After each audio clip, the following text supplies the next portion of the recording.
Hello and welcome to Mindfulness Monday, episode number 9, I believe. I should have checked that before I came on, but I didn't. So I'm going with number 9 for the moment. And the one thing I wanted to talk to you about is something called the dark side of mindfulness and meditation. I'll tell you a little story about it.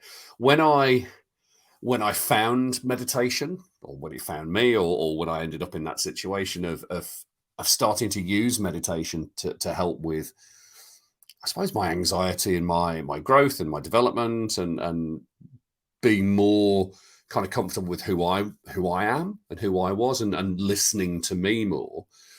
I got very excited by it. I got very, very evangelical, and as we do with all things, something works for us. What do? We go and tell people about it. We shout from the rooftops. We literally just turn around and go, wow, this is brilliant. Come and do it. It's going to make you feel amazing.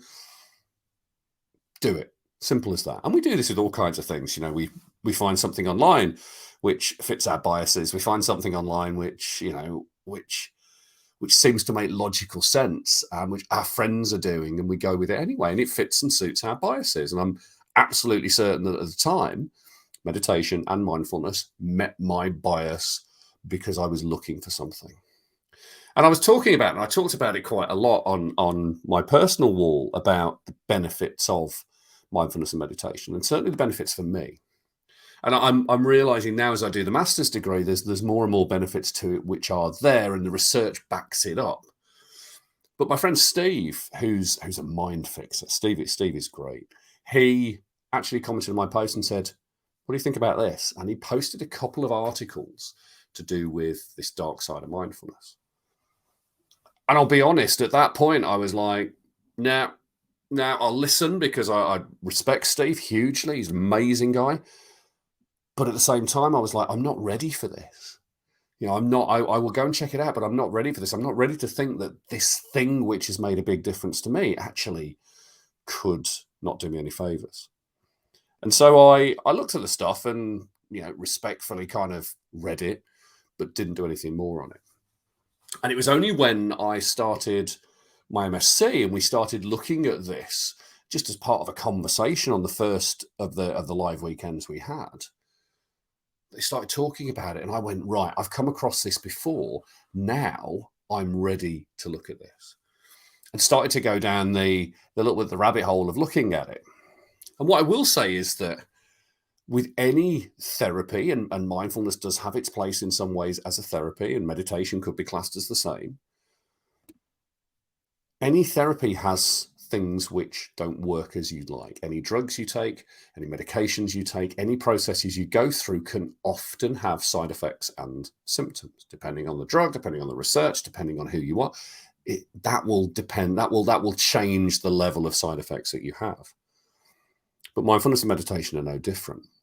And some of the things which, reading just before I was thinking of doing this live on this subject, some of the things which kind of jump out really when it comes to the dark side of mindfulness and meditation are the fact that you're meant to be concentrating on your thoughts and letting them be, and being in this peaceful place where you're concentrating on your breath or on a sound. And sometimes that can actually exacerbate the voices you have and can make them much, much louder, and can lead to anxiety and can lead to distress. And there are stories of people who have tried mindfulness and meditation and have just ended up with that internal anxious voice just being turned up to 11, and they've not been able to cope. But when they've talked to people about it, people have basically said, just keep doing it. It will have an effect. It will actually help. And that's kind of, in a lot of ways, that's the wrong way to do it. One of the other sides to it, and this is interesting because in my experience, I think I've touched on this and I've been very aware of it, is almost this disassociation, I hope I got that right, to your emotions. So for me, mindfulness has been very much about, and meditation has been very much about observing my thoughts and observing my emotions, and then going, right, I know what that is. What do I want to do with it? It's not trying to suppress emotions. It's not trying to kick them out of the way and not have them and be this absolute kind of android-like individual with no emotions. It's been about, what is that emotion I'm feeling? Okay, cool. Let's recognize it. Let's honor it. Let's accept it. What do I want to do with that? How do I want to respond? And one of the biggest things for me around this was back in 2015 when my wife asked me to leave the house. I realized that I had to get on top of my anger, and there was a gap between stimulus and response. And in there, you can kind of crawl in and decide how you want to change that stimulus into something different. It's not an automatic reaction. I used to think it was. It's not. And if you read any of the work of Frankl in A Man's Search for Meaning, he talks about that in there. And I hadn't read that before, but now I have, and it's really interesting stuff. But there's a point where I've almost touched on just not having emotion, just looking at things and going, and just really just having nothing there at all, and suppressing an emotion to a point where if there's no emotion, then there need be no reaction or response. And it feels quite lonely in that place. It feels very, very lost in that place. Having emotion and recognizing and honoring it is part of being human. You know, we have emotions. We are responding and reacting to what's going on in the world. You look at the news, you look at social media.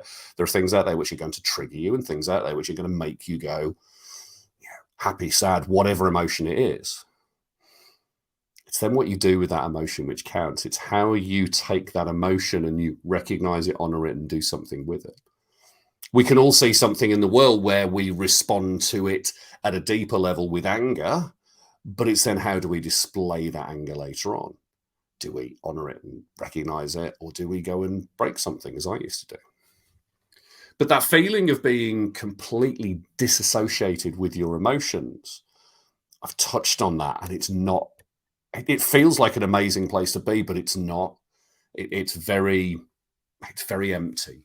And that for me is not a great place to be. Being able to have an emotion and being able to sit there and go, this is the emotion I'm feeling, and tell people and talk to people around me has been a much, much more powerful thing. So that dark side of being almost without emotion and being disassociated to your emotions is quite a powerful one. You know, make no mistake on this, that these kind of effects of these dark side effects of mindfulness and meditation are relatively small in the big picture of things.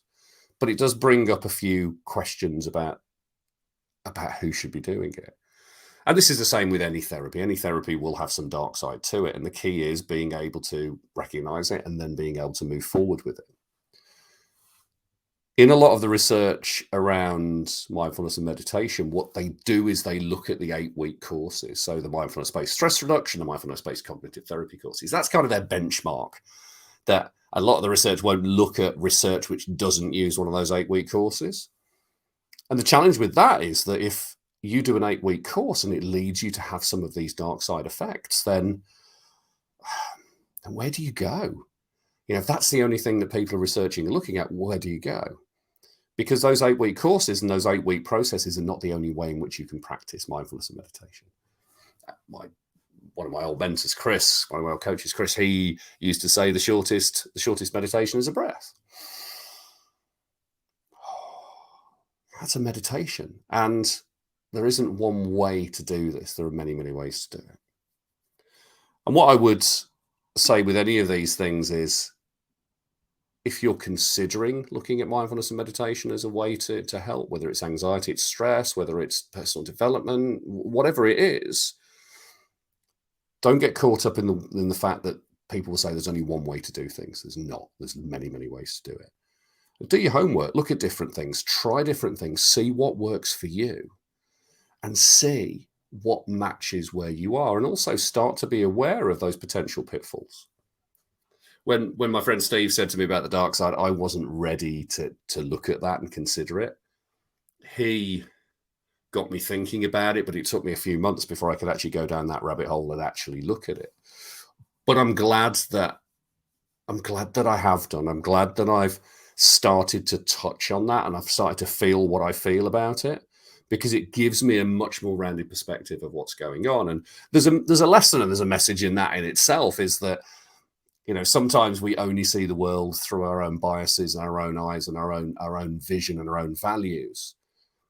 And that's cool, But at the same time, there's many, many ways to view what's going on around us. And actually being able to sit with other bits of information, spend time with it, understand it, and see if it's going to change your worldview is a really, really powerful thing. So that would be my invitation today is, if you're going to try mindfulness and meditation, look at many different ways of doing it. Don't get caught up in one particular way is the best way. Try different things. But also be aware that the way you view the world is absolutely fine and cool, but there are other ways of viewing the world as well. And sometimes just paying attention and looking at what's going on through other people's eyes and other people's experience and deciding whether it's for you is a great way to go to. Thanks for listening. See you later.